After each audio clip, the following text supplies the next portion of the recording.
Hi, welcome to Astro Portraits from Planetary Calendar. I am one of the astrologers with Planetary Calendar, Lahni DeAmicis. And of course, there's the calendar. There's the 2021 coming up. Today we're going to talk about Sarah Paulson, the actress. And this came out of a previous episode we did about the television show Coastal Elites, and she was one of the 5 actors in there. And I became fascinated with all of their charts, but we only had birth times for 3 of them, so I've been looking at those 3. Sarah Paulson's a very interesting actress, and it was interesting that the original cast was 2 Capricorns, 2 Sagittarians, and a Leo. She was one of the Sagittarians. Boy, is she a Sagittarian. She has a major stellium in Sagittarius, which includes Mars, Neptune, the North Node, Mercury, and the Sun. And interestingly, the Sun is conjunct the galactic center at 25 degrees Sagittarius. Mercury is conjunct the Sun at 24 degrees Sagittarius. And then the Neptune and the Mars are conjunct between 5 degrees and 9 degrees. And the Neptune at 9 degrees is conjunct the giant red star Antares, one of the 4 royal stars. Okay?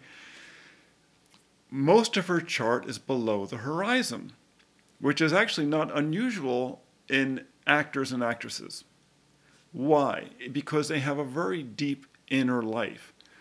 Above the horizon are 2 planets, primarily visible planets, and that's Jupiter and Saturn. Saturn's up in the 11th house, conjunct the part of fortune.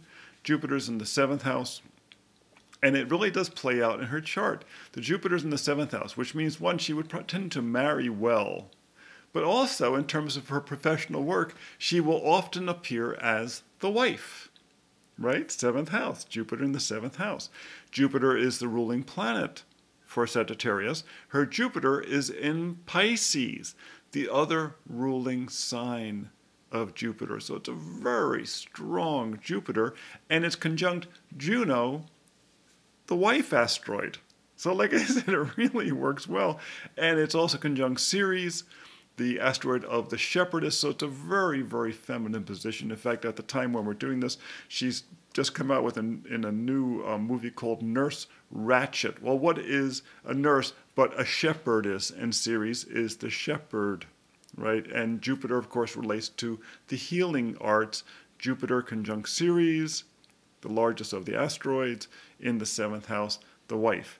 Saturn is up in the 11th house, conjunct the part of fortune, and there it's because she really is ambitious, but it's in Cancer, the sign, once again, of the mother and the wife. So she has a very, very feminine role, that she plays, and she is ambitious.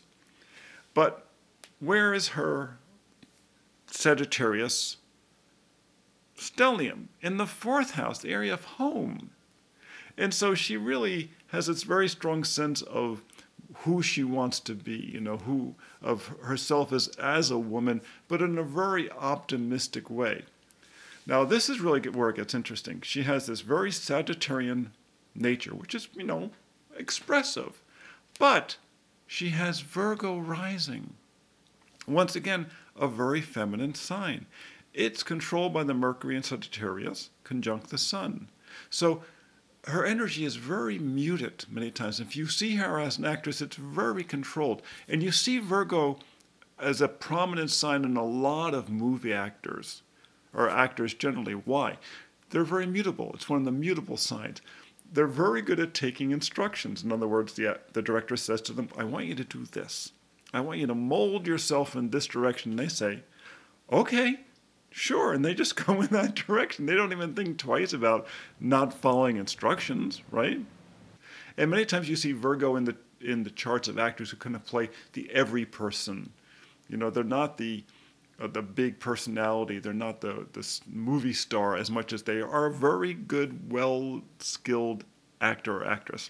So she has Virgo rising. So all of that Sagittarius energy is crammed into this other mutable sign. Because remember, Sagittarius is another mutable sign. It's a people sign. They're interested in people. Sagittarius love other people. In fact, I just recently saw something with her where she was being interviewed about her upcoming show, and she's been having to stay at home without any audience, and it's driving her crazy because she likes being around people and the crew and the people backstage, and she likes being part of that community. Now, she also has the moon, the most feminine of the planets, in Aquarius in the 6th house, Virgo's house. So once again, this tremendous mutability, but it's the moon in Aquarius, which is actually a very kind of distant role. You find Aquarius a lot of times in very successful movie people because they like big open spaces, and also it tends to make them look a little unusual when people have a lot of Aquarius in the chart, because fewer people are born in Aquarius than any other sign. It's kind of an angelic energy. You know, we could use more angelic energy on the earth, but we don't have that much because there aren't that many Aquarians running around. She has the moon in Aquarius conjunct Pallas Athena.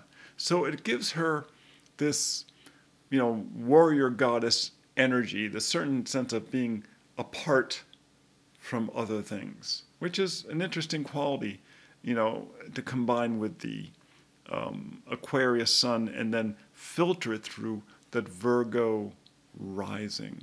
Okay, and this is really very interesting. She has Venus conjunct Vesta, right, which is the epitome of the feminine archetype, in Capricorn, in the 5th house, her creative venture. This is a person who, once again, takes all of that energy and filters it through a very controlled filter between the Virgo rising, which is Virgo rising, is at 8 degrees Virgo, is trine within 2 degrees of the Venus in the 5th house. So that Venus, that control, that discipline is very focused in her creative self.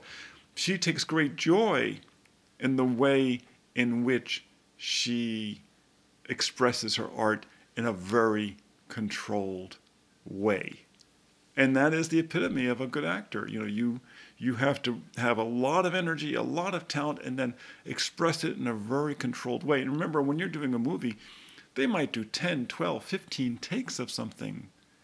And you don't really know which one it's going to be until the editor gets to him and says, that one, I like that one. So it's a very, very interesting chart. And it's also interesting that she has at the midheaven Gemini. And Gemini is in some ways the epitome of the actor because it's the surface. It's all make-believe. It's the two faces, the two characters. Which one are you today? And it's conjunct the South Node, which means that reincarnationally, she has probably been an actor before. This is something that she loves doing, and she's come back to do it again. And the fact that her Saturn is conjunct her part of fortune means that this is a natural place for her to make money on the screen. This is why, even though she does very well on the stage, she really does very well in technology, where you're going out to a very, very large audience. And it's in Cancer, so more than likely it comes down to her from her feminine side, the feminine side of her family. The Vesta conjunct the Venus, that goes back to her grandmother. It may have been that her grandmother inspired her. What's really interesting about this, and one final thing, is that the first rising planets in her chart are actually Pluto and Uranus. So she has this deep drive to develop good resources. Money would be real nice. A certain paranoia there may be. And then Uranus, a high sensitivity to how other people position themselves. But these two qualities, the Pluto and the Uranus, these planets cannot be seen without a telescope. So people miss this intense drive and this very unusual way of thinking. They miss it about her. What they see is the Mars in the 4th house as the first visible planet. They actually see her athletic nature, her energy. When they first meet her, her physical presence impresses them, which is a good thing, but it's not how she is seeing the world, but it is how she is seen. So that's Sarah Paulson, a very talented actress. I hope you enjoyed, and come back and see us on Fridays for our forecast, and then of course those are based upon our planetary calendar. These are the 2021s. And we do our portraits, our educational portraits, on Tuesday. You can see them all at spaceandtime.com or planetarycalendar.com. Hope you find this illuminating. Thanks so much.